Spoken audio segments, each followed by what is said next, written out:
अस्सलाम वालेकुम दोस्तों, अब आप जो है जैज़ कैश के ज़रिए भी रास्त अकाउंट पर पेमेंट सेंड कर सकते हैं। तो सबसे पहले आपने जो है जैज़ कैश की एप्लीकेशन को अपडेट कर लेना है ताकि लेटेस्ट वर्जन आपके पास इंस्टॉल हो और उसके बाद आप ये जो काम है कर सकते हैं।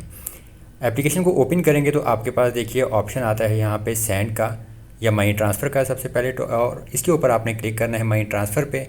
तो आपके पास यहाँ पे देखिए रास्त का ऑप्शन आ रहा है या नीचे आपको मनी ट्रांसफ़र की जगह पे, तो यहाँ पे आपने रास्त आईडी लिखनी है यानी फ़ोन नंबर जिस पर आपने पेमेंट सेंड करनी है। और वो नंबर लिखने के बाद आपके पास यहाँ पे देखिए आ जाएगा सेंड मनी वाया रास्त या रास्त आईडी मैनेजमेंट का ऑप्शन भी है। तो अगर आप आईडी अपनी क्रिएट करना चाहते हैं तो क्रिएट कर सकते हैं।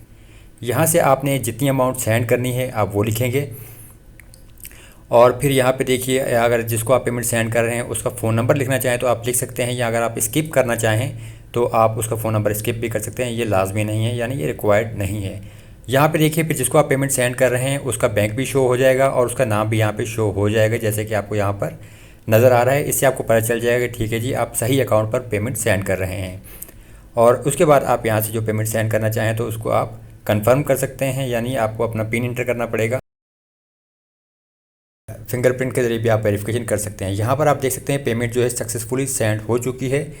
और रास्त का फ़ायदा ये है कि आप पेमेंट जो है वो इंस्टेंट ट्रांसफ़र होती है। नॉर्मली जैज़ कैश से जो है अगर आप बैंक ट्रांसफ़र करते हैं वो 30 मिनट लगते हैं, लेकिन रास्त आईडी पर जब आप पेमेंट सेंड करेंगे तो उसी टाइम फ़ौरन ही अगले बंदे को मिल जाएगी।